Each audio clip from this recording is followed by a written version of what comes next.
एक बार की बात है, एक शहर में एक साहूकार रहता था। उनके घर में पैसों की कोई कमी नहीं थी, लेकिन उनकी कोई संतान नहीं थी, जिससे वे बहुत दुखी रहते थे। पुत्र प्राप्ति के लिए वे प्रत्येक सोमवार का व्रत रखते थे और शिव मंदिर में जाकर पूरी श्रद्धा से भगवान शिव और पार्वती जी की पूजा करते थे। उनकी भक्ति देखकर एक दिन माता पार्वती प्रसन्न हुई और उन्होंने भगवान शिव से उस साहूकार की इच्छा पूरी करने का अनुरोध किया। पार्वती की इच्छा सुनकर भगवान शिव ने कहा कि हे पार्वती, इस दुनिया में हर प्राणी को उसके कर्मों का फल मिलता है और उसके भाग्य में जो कुछ भी है उसे भुगतना पड़ता है। लेकिन पार्वती जी ने साहूकार की भक्ति का सम्मान करने के लिए उसकी इच्छाओं को पूरा करने की याचना की। माता पार्वती के अनुरोध पर शिव जी ने साहूकार को पुत्र प्राप्त करने का वरदान दिया, लेकिन साथ ही यह भी कहा कि उसके बच्चे की उम्र केवल 12 वर्ष होगी। साहूकार माता पार्वती और भगवान शिव की बातचीत सुन रहा था। वह इससे ना तो खुश था और ना ही दुखी। वह पहले की तरह शिव की पूजा करता रहा। कुछ समय बाद साहूकार के एक पुत्र का जन्म हुआ। जब बालक 11 वर्ष का हुआ तो उसे पढ़ने के लिए काशी भेज दिया गया।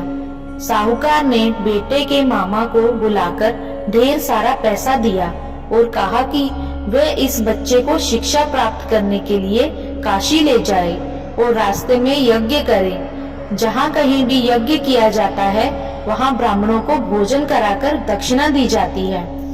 इसी प्रकार दोनों मामा भांजा यज्ञ करके ब्राह्मणों को दान दक्षिणा देकर काशी की ओर चले गए। रात के समय एक नगर था जहाँ नगर के राजा की पुत्री का विवाह हुआ था, लेकिन जिस राजकुमार से वह शादी करने वाली थी वह अंधा था।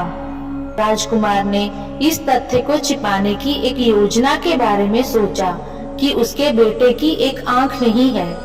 साहूकार के बेटे को देखकर उसके मन में एक विचार आया। उसने सोचा क्यों ना इस लड़के को दूल्हा बनाकर राजकुमारी से शादी करा दी जाए। शादी के बाद मैं इसे पैसे के साथ भेज दूंगा और राजकुमारी को अपने शहर ले जाऊंगा। लड़के की शादी दूल्हे के कपड़े पहनकर राजकुमारी से कर दी गई, लेकिन साहूकार का बेटा ईमानदार था। उसे यह उचित नहीं लगा। मौका पाकर उसने राजकुमारी की चुन्नी के किनारे पर लिखा कि तुम्हारी शादी तो मुझसे हो गई है, लेकिन जिस राजकुमार के साथ तुम्हें भेजा जाएगा वह आंख का काना है। मैं काशी पढ़ने जा रहा हूँ। राजकुमारी ने जब चुन्नी पर लिखी बातें पढ़ी तो उसने यह बात अपने माता पिता को बताई। राजा ने अपनी बेटी को विदा नहीं किया, जिससे बारात वापस चली गई। उधर साहूकार का लड़का और उसके मामा काशी पहुँचे और वहाँ जाकर उन्होंने यज्ञ किया। जिस दिन बालक 12 वर्ष का हुआ उस दिन यज्ञ हुआ। लड़के ने अपने मामा से कहा कि मेरी तबीयत ठीक नहीं है। मामा ने कहा कि तुम अंदर जाकर सो जाओ। शिव के वरदान के अनुसार थोड़े ही समय में उस बालक के प्राण निकल गए। मृत भतीजे को देखकर उसके मामा विलाप करने लगे। संयोग से शिव और माता पार्वती उसी समय वहां से जा रहे थे। पार्वती ने भगवान से कहा, स्वामी, मैं इसके रोने की आवाज को सहन नहीं कर सकती। आपको इस व्यक्ति की पीड़ा को दूर करना चाहिए।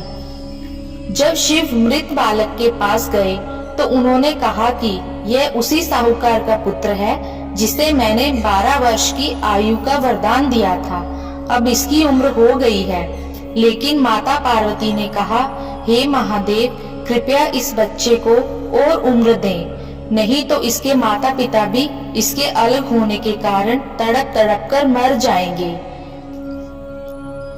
माता पार्वती के अनुरोध पर भगवान शिव ने बालक को जीवित रहने का वरदान दिया। शिव की कृपा से बालक जीवित हो गया। लड़का अपनी पढ़ाई पूरी करने के बाद अपने मामा के साथ अपने शहर चला गया। दोनों उसी शहर पहुँचे जहाँ उनकी शादी हुई थी। उस नगर में यज्ञ का भी आयोजन किया गया। लड़के के ससुर ने उसे पहचान लिया और महल में ले जाकर उसकी देखभाल की और अपनी बेटी को विदा कर दिया। यहाँ साहूकार और उसकी पत्नी भूखे प्यासे अपने बेटे का इंतजार कर रहे थे। उसने कसम खाई थी कि अगर उसे अपने बेटे की मौत की खबर मिली तो वह भी अपनी जान दे देगा। लेकिन अपने बेटे के जीवित रहने की खबर पाकर वह बहुत खुश हुआ। उसी रात भगवान शिव ने व्यापारी के सपने में आकर कहा, हे श्रेष्ठी, मैंने सोमवार का व्रत करके और व्रत कथा सुनकर प्रसन्न होकर आपके पुत्र को लंबी आयु दी है। इसी प्रकार जो कोई भी सोमवार का व्रत रखता है या कथा को सुनकर और पढ़ता है, उसके सभी दुख दूर हो जाते हैं और उसकी सभी मनोकामनाएं पूरी होती हैं। ओम नमः शिवाय।